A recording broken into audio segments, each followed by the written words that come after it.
I'd like to just give some tips now regarding negotiating the offer, that is. And when it comes to that point, ensuring what you're doing is getting what you ought to be paid for the position you're accepting.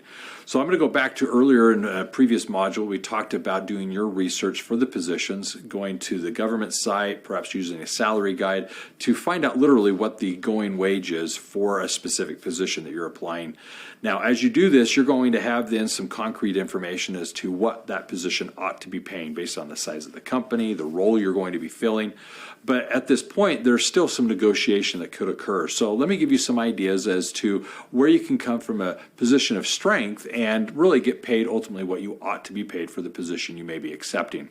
Now, the first thing is the negotiation is best done after an offer has been extended. So that means they tipped their hand first and they came to you with a dollar amount. The thing you want to avoid, if possible, is them asking you what you're willing to work for.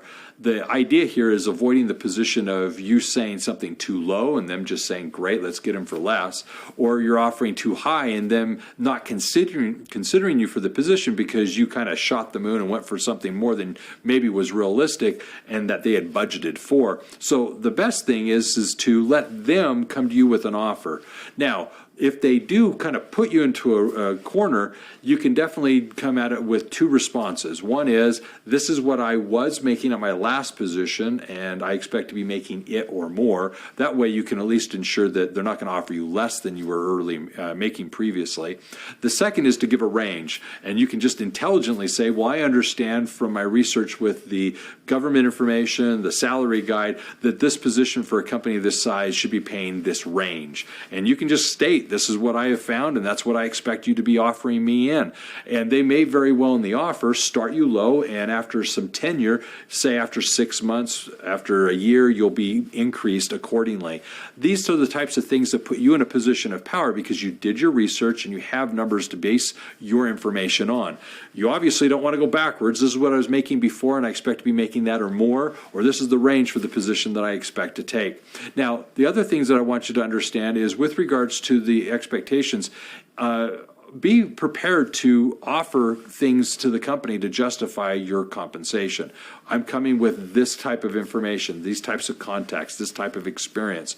You need to be able to sell them on why you're on the higher end. Recently, I received this training or this certification. I have these recent skills that I've acquired. You need to be able to explain why you're definitely worth that range that they're maybe considering. Now, in response to you're in a position where you're maybe silent and you're not answering the question because they asked something that was uncomfortable, realize you can be quiet.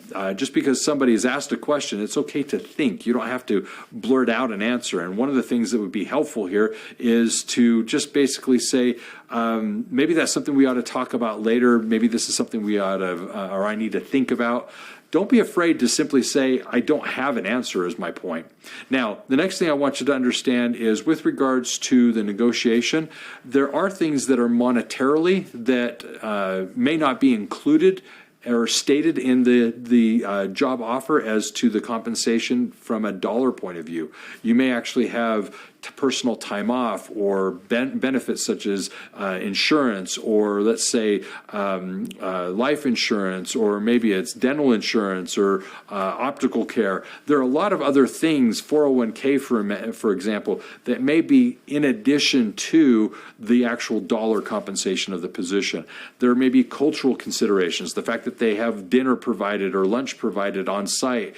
These things are perks that may not be obvious within the job description itself. It may be that you get to work from home and be remote as opposed to dealing with travel time and gas and so forth to get to the position. These are things that go in and may be considered by you or them when making that offer together. So from a negotiation standpoint, the best thing that I can do is share with you that, one, you want to be able to speak concretely with ranges that you've researched. You want to be able to come at it from a position of strength saying, This is what I understand this position pays.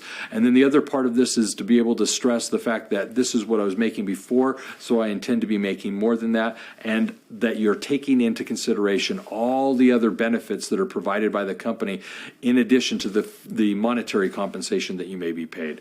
From a negotiation standpoint, those are some of the things that you may want to consider that empower you to intelligently discuss this with the person.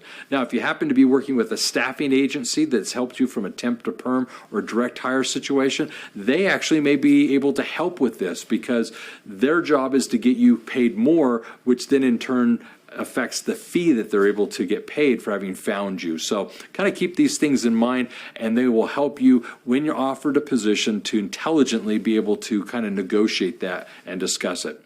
So with that in mind, negotiation, there are some techniques and things that you need to be aware of. As I've been doing this, I'm sure that you've thought of some things that you may want to ask your coach, who is here to help you as you're given an offer, and you can consider then what things that you may want to counter with or ask about before actually finalizing and accepting the position. Just understand this, the coaches are there to help you in this final phase. So if you have a coach that you're working with here at Universal Accounting Center, leverage that contact and use it to your benefit so that you can get the employment you're looking for, and more importantly, get paid what you're worth. Take care.